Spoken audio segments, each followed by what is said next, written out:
Learning physics, motion in a straight line. Topic is acceleration. So the average acceleration is defined as change of velocity divided by the time interval. Assume that in time t1 velocity is v1 and in time t2 velocity is v2. So change in velocity is v2 minus v1 and change of time is t2 minus t1. So acceleration A is defined as v2 minus v1 divided by t2 minus t1. It can be further represented as delta v divided by delta t. So this is the equation of average acceleration. Because velocity is a vector quantity, so acceleration is also a vector quantity. Means it has direction. Now we are going to compare two curves. Means position time curve and velocity time curve. This is the position time curve of a object in the duration 0 to 22 seconds. From this curve we can see that from 0 to 10 second velocity is rising. From 10 to 18 second it's a straight line. Means slope is constant. Means velocity is constant. From 18 to 20 second velocity is decreasing and afterwards x becomes constant, it means velocity is 0. Now if we draw the velocity time curve of this xt curve, you can see that from 0 to 10 second velocity is rising है ना, velocity बढ़ रही है. फिर 10 से लेके 10 to 18 second velocity is constant है ना, using slope is constant, so velocity is constant. And from 18 to 20 second velocity is decreasing and afterwards velocity is 0. अब इसी velocity time curve का यूज करके हम ड्रॉ करेंगे acceleration time curve. So there is a comparison of xt, vt and at curve.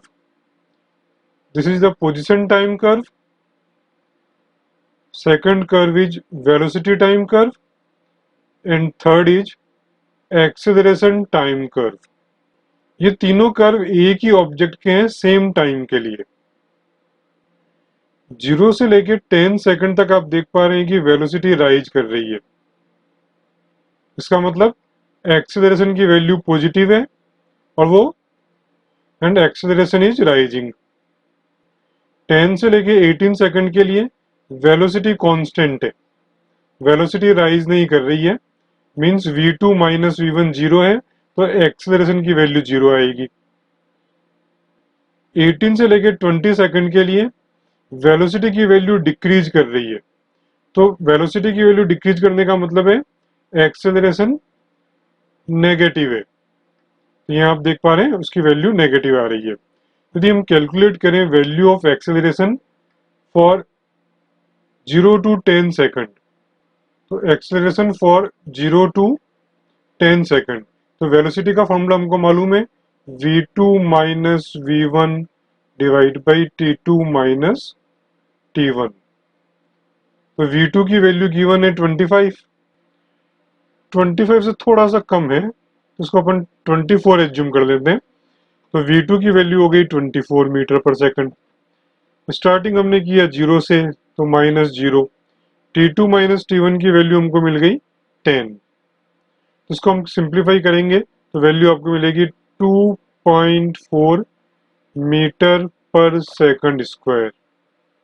तो ये find out किया average acceleration during time interval 0 to 10 second. उससे आगे हम देखते हैं 10 टू 18 सेकंड्स.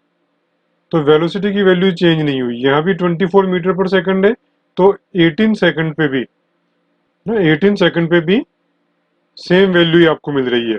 इसका मतलब 24 माइनस 24, तो एक्सेलरेशन 10 से लेके 18 सेकंड के लिए जीरो रहेगा।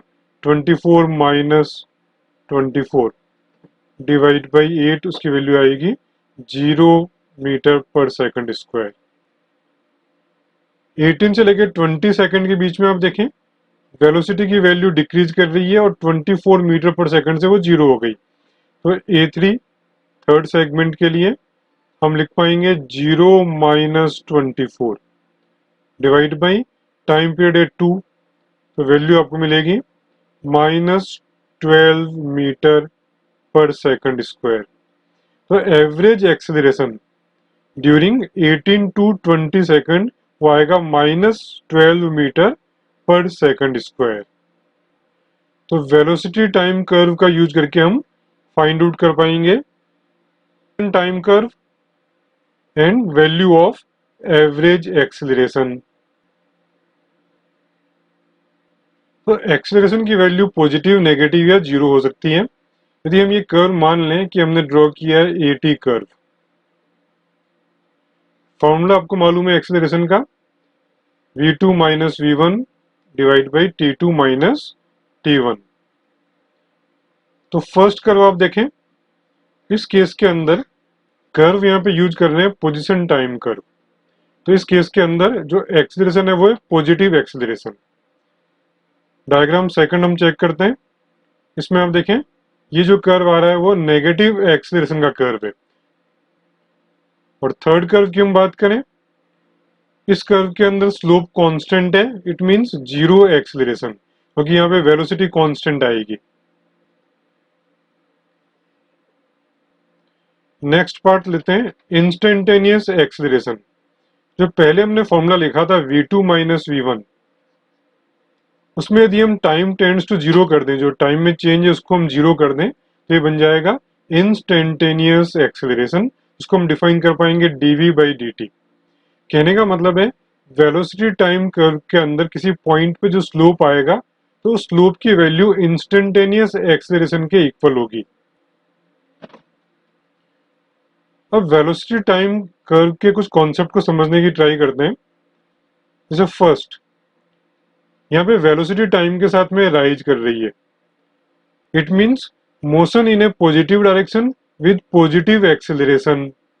इस कर्व को थोड़ा चेंज करते हैं। अब आप देखें वेलोसिटी टाइम के साथ में डिक्रीज कर रही है, it means motion in A positive direction but with negative acceleration. थोड़ा सा चेंज करते हैं। अब इस कर्व के अंदर आप देखें एक्सेलरेशन तो नेगेटिव है, साथ में मूवमेंट भी, motion in A negative direction. आप यहाँ देख पा रहे हैं कि जो वेलोसिटी है वो नेगेटिव है। वापस देखते हैं, यदि कोई कर्व है वो पॉजिटिव वेलोसिटी से नेगेटिव में जा रहा है, तो इसमें दो पार्ट हो गए। तो फर्स्ट पार्ट के अंदर motion in positive direction with negative acceleration, और सेकंड केस में motion in negative direction, motion in negative direction with negative acceleration. क्योंकि यहाँ जो वेलोसिटी है वो नेगेटिव हो गई है, टाइम t1 के बाद में वेलोसिटी नेगेटिव हो गई है, मींस ऑब्जेक्ट ने अपोजिट डायरेक्शन के अंदर मूव करना शुरू कर दिया है।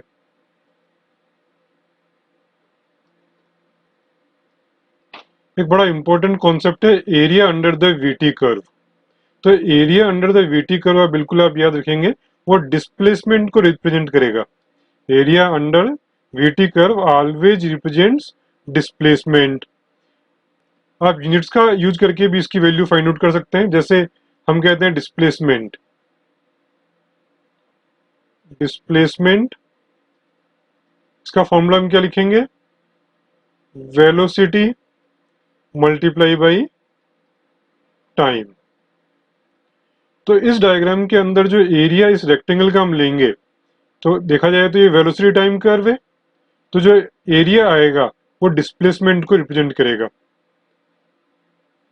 तो वेलोसिटी का यूनिट होगा मीटर पर सेकंड और टाइम का हमको मालूम है सेकंड, तो फाइनल वैल्यू क्या आ गई, मीटर। तो मीटर क्या होगा, यूनिट ऑफ डिस्प्लेसमेंट। तो आज के टॉपिक में हमने समझा एक्सेलरेशन, एक्सटी, वीटी और एटी ग्राफ के अंदर comparison, positive, negative and zero acceleration, instantaneous acceleration and area under the VT curve. For any doubt, contact at 90230 85874.